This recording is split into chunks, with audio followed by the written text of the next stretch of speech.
we're going to take off here. We are headed toward the first event of the season. If you can believe that, it's been a long freaking winter. So we're going to head off to Quaker Steak and Lube in Bloomsburg, and Nepa Cars and Coffee is having what they call the spring thaw out there. So we're going to get to see a bunch of dudes we know and have a little fun doing it and represent Red Wolf. So here we go.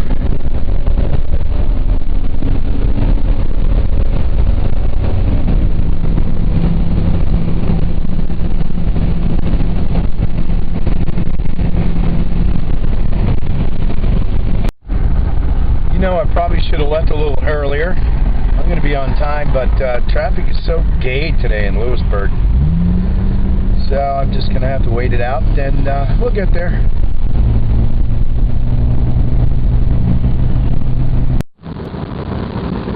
So we're about to come to the least frustrating portion of our journey. We're about to get on Route 80.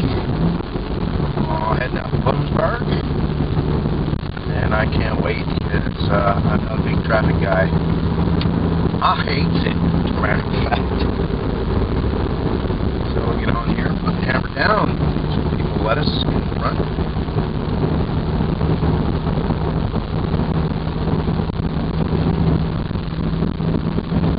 Okay, enough of this.